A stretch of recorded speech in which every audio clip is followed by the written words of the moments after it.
नमस्कार, मैं हूं आपके साथ हेमंत कुमार और आज तारीख हो गई है 9 मई 2026 की। इस पर आज सबसे बड़ी अपडेट अमेरिका ईरान युद्ध को लेकर के जो आ रही है वो आ रही है बातचीत की। और आज के इस वीडियो में इसी को हम समझेंगे और विस्तार से बताएंगे कि आखिरकार पिछले 24 घंटों में अमेरिका ईरान के बीच में क्या कुछ चला है, क्या कुछ हुआ है। लेकिन सबसे पहले जब हम बातचीत की बात कर रहे हैं तो सबसे बड़ी अपडेट यह है कि अमेरिका और ईरान अगले सप्ताह फिर से पाकिस्तान के इस्लामाबाद में बातचीत के लिए इकट्ठा हो सकते हैं, मिल सकते हैं और बातचीत कर सकते हैं।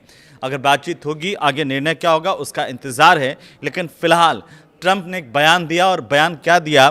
ट्रंप ने कहा कि ईरान के जवाब का अभी इंतज़ार है उन्हें। उधर से तेहरान से ये कह दिया गया कि न्यूक्लियर प्रोग्राम जो है वो नहीं रोका जाएगा। यानी कि तेहरान ने साफ साफ अमेरिका को कह दिया है कि जो न्यूक्लियर प्रोग्राम वो चला रहे हैं वो रोकेंगे नहीं। ये जो बात है, रोकने की जो मांग थी अमेरिका की, उसको ठुकरा दिया है। लेकिन अमेरिका और ईरान के बीच में जो तनाव है वो कम करने को लेकर के अगले सप्ताह पाकिस्तान में फिर से बातचीत शुरू हो सकती है। ये इस वक्त की सबसे अहम और बड़ी जानकारी है। अब आप सोच रहे होंगे कि क्या इस बातचीत से कोई रास्ता निकल जाएगा? तो हो सकता है कि रास्ता निकले और हो सकता है कि रास्ता नहीं निकले। लेकिन उसके बाद की परिस्थितियां क्या है, उससे आगे अगर हम जाएं, उससे पहले वॉल स्ट्रीट की एक रिपोर्ट आई है और इस रिपोर्ट के मुताबिक जो दोनों देश हैं वो मध्यस्थों के ज़रिए एक समझौता पत्र जो है वो उस पर काम कर रहे हैं। दोनों देश एक ऐसा ड्राफ्ट समझौते का तैयार कर रहे हैं मिल करके, जिन पर बातचीत होनी है। पहले क्या हुआ था कि पहले जिस तरीके से बातचीत के दौरान अमेरिका की गीदड़ भभकियाँ, ईरान पर दबाव की रणनीति, ये तमाम चीज़ें, और उस दौरान ईरान ने कह दिया कि भाई ऐसे हालातों में हम दब करके किसी के दबाव में आकर के बातचीत नहीं करेंगे। लेकिन अब एक अच्छी बात क्या हुई है कि ये दोनों देश अमेरिका, ईरान अपने मध्यस्थों के साथ मिलकर के एक साझा ड्राफ्ट तैयार कर रहे हैं कि जिन बिंदुओं पर बातचीत हो, और इस ड्राफ्ट पर काम कर रहे हैं जिसमें 1 महीने तक चलने वाली यह जो औपचारिक वार्ता है इसका रास्ता खुल सकता है। अब आप देखेंगे कि ये 1 दिन में बातचीत हो जाए और कोई समाधान निकल जाए, ऐसा रास्ता दिख नहीं रहा। लेकिन ये बात दुनिया के साथ साथ अमेरिका और ईरान भी जानते हैं और इसीलिए करीब 1 महीने की एक्सरसाइज करने की बात कही जा रही है। रिपोर्ट ये कह रही है कि अमेरिका की तरफ से 14 बिंदु प्रस्तावित किए गए हैं इस ड्राफ्ट में, और इसमें ईरान के परमाणु कार्यक्रम का बिंदु भी है, हॉर्मुज स्ट्रेट में तनाव को कम करने वाला बिंदु भी शामिल है, और साथ ही साथ ईरान के जो एनरिच्ड यूरेनियम है उस भंडार को किसी दूसरे देश में भेजने की बात भी है। तो इन बिंदुओं पर पहले बात होगी और साझा बातचीत में आगे के जो बिंदु हैं उन पर भी चर्चा हो पाएगी। इसमें एक लंबा वक्त लगेगा, इसके लिए इंतज़ार करना पड़ सकता है। करीब करीब 1 महीने तक ये बातचीत चल सकती है। इस तरह की जानकारी, इस तरह की खबरें इस रिपोर्ट के माध्यम से आई है। लेकिन आप दूसरी तरफ देखिए, जो अमेरिका है, अमेरिका के राष्ट्रपति डोनाल्ड ट्रंप ने ये कहा है कि ईरान की तरफ से उन्हें जल्द जवाब मिलने की उम्मीद है। अगर बातचीत आगे बढ़ी तो सीज़ फायर को और ज़्यादा लंबा किया जा सकता है।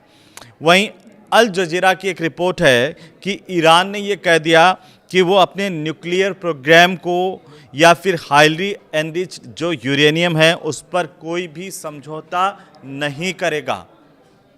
जो अमेरिका कह रहा था कि ईरान में जो एनरिच्ड यूरेनियम है उसे किसी दूसरे देश में भेज दें, उस पर भी इनकार कर दिया ईरान ने। और ईरान ने इस बात पर भी इनकार कर दिया कि वो अपना न्यूक्लियर प्रोग्राम किसी दूसरे देश के दबाव में आकर के रोक दे।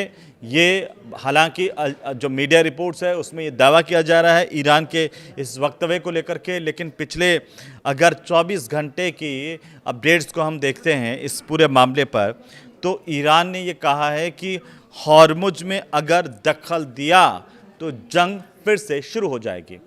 हॉर्मुज पर जो है वो पेज फंसा हुआ है और ईरान ने अमेरिका को ये चेतावनी दी है बाकायदा कि उसने अगर हॉर्मुज स्ट्रेट में फिर से दखल दिया तो इलाके में दोबारा युद्ध शुरू हो सकता है।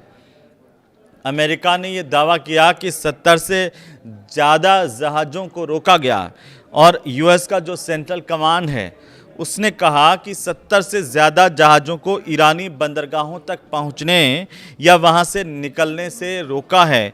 अमेरिका के मुताबिक इन जहाज़ों में अगर हम बात करें तो करीब करीब 13 अरब डॉलर से ज़्यादा की कीमत का तेल भरा हुआ था। तेल ले जाने की क्षमता थी इन जहाज़ों में, जिनको रोक दिया गया। लेकिन ईरान ने कहा कि आप अगर फिर से दखल देंगे तो जंग फिर से शुरू हो जाएगी।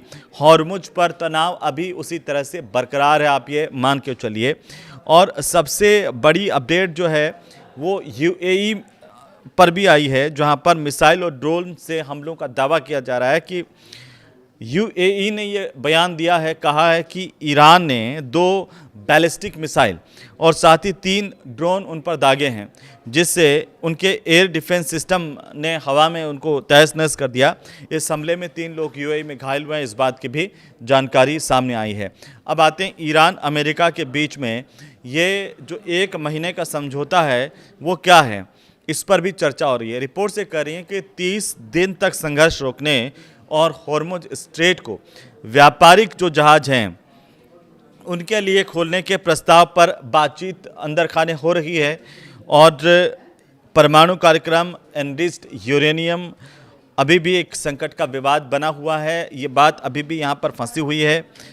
अगर आप देखें कि ईरान युद्ध से चीन पर भी इम्पैक्ट आया है। चीन पर क्या इम्पैक्ट आया कि चीन का आयात जो है 20% तक घट गया है और चीन की ऊर्जा सप्लाई इससे बाधित हुई है। अप्रैल में चीन कच्चे तेल का जो आयात है चीन में वो 20% तक गिर गया। और हॉर्मुज स्ट्रेट में जैसे जैसे तनाव बढ़ा उसके बाद जो टैंकर्स की आवाजाही प्रभावित हुई और चीन के कस्टम डेटा जो आए हैं उनके मुताबिक अप्रैल में देश ने 3.85 करोड़ मीट्रिक टन कच्चा तेल आयात किया और ये जो स्तर है ये पिछले साल के मुकाबले 20% तक कम है। और इसीलिए हम कह रहे हैं कि 20% तक ये जो आयात है चाइना का गिरा है। और चाइना के अलावा बाकी देशों को भी लगातार ये परेशानी पैदा हो रही है। लेकिन अब आते हैं सबसे बड़ी बात पर। बड़ी बात यह है कि क्या ईरान दबाव में आ जाएगा। जो ये एक्सरसाइज की जा रही है समझौते के ड्राफ्ट की, उसमें सबसे जो पहला पॉइंट्स है वो यही है कि ईरान जो है वो अपना परमाणु प्रोग्राम को रोक दे। ईरान इस पर सहमत नहीं है। ईरान इस बात पर भी सहमत नहीं है कि उसका जो एनरिच्ड यूरेनियम है वो किसी और देश को भेज दिया जाए। और तीसरा जो सबसे महत्वपूर्ण बिंदु है वो हॉर्मुज स्ट्रेट का है। तो ईरान ने इस पर भी कह दिया है कि अगर हॉर्मुज स्ट्रेट पर फिर से दखल अंदाजी की गई तो जंग फिर से शुरू हो जाएगी। तो इन हालातों में अभी फ़िलहाल लग नहीं रहा कि बातचीत किसी नतीजे पर पहुंचेगी जब तक ये 3 बिंदु अमेरिका छोड़ नहीं दे या इनसे पीछे नहीं हट जाए। तो देखना होगा कि आखिरकार इन 3 जो महत्वपूर्ण बिंदु हैं जिन पर पूरी दुनिया की नज़र है उन पर आखिर क्या बातचीत में कोई फैसला निकल पाता है, अंतिम सहमति अमेरिका ईरान के बीच में बन पाती है ताकि पूरी दुनिया में शांति बहाल हो सके, कायम हो सके। और जो भारत समेत आसपास के जितने भी देश हैं उनमें ऊर्जा ज़रूरतों को लेकर जिस तरह की दिक्कतें पैदा हुई उन पर भी लगाम लग पाए और आम आदमी को सहूलियत मिल पाए। ये वीडियो आपको कैसा लगा हमें ज़रूर से बताइए। नमस्कार।